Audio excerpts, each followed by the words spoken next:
Joining us now in another exclusive interview is Asher Ganoot. He is the CEO of Hut 8. I mean, you said power demand. I'm not sure anybody foresaw $9.8 billion in data center leases, Asher. Congratulations to you and your team on that.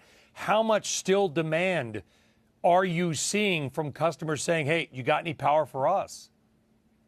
We think we're just getting started. The amount of demand on capacity is incredible. Over the last 6 months, we've announced almost $17 billion in data center leases and transactions across our data centers in Louisiana and in Texas. And so we're very excited. We're continuing to focus on scale and growth and really building the foundation to be a trusted partner to scale large-scale AI data centers for our end users of compute.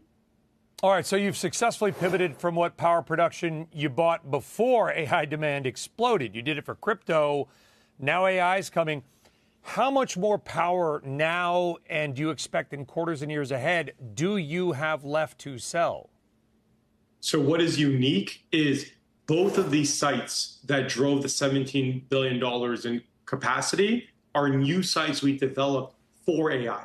None of them were sites that we had for crypto. We actually kept all of those facilities, and they continue to be facilities that we run for American Bitcoin, which is another company that we spun out and is public as well. So both of these sites are sites that we developed in our development pipeline, and we have about another 9 gigawatts of sites. And so these two sites equate to about 600 megawatts of IT capacity, about 800 megawatts of utility, and we have another 9,000 megawatts of capacity we're working through our development pipeline. So neither of these were crypto sites. They were purposely built for data centers. Yeah, because I don't need to tell you, I think you know better than I do, that at the beginning of this story, a couple years ago, there was some investor skepticism. Oh, Bitcoin to AI power switch, no way, not going to happen. Those people have gotten their faces ripped off. Do you think that the investor skepticism over that Bitcoin to AI power story is over? I think so. Our institutional ownership went from sub 10% to over 70% today. We have some of the largest investors in the world who are investors in the company today. We recently just launched and announced over $3 billion bond financing, and it's some of the most blue chip, long only insurance, deep investors that you'll see in the world. And so I think we're very excited for the investors that have come and joined, and obviously the stock speaks for itself. This is the part of the interview, Asher, where feel free to break some news right here on CNBC, because you have a large investment-grade tenant in Corpus Christi, Texas. Some people I talked to said maybe it's Amazon, maybe it's Meta, maybe Microsoft. I mean, you want to break some news on maybe who these tenants are, these mystery tenant? So there are only a couple of large-scale tenants out there with investment-grade credits, and that can take on sizes of these contracts over $10 billion.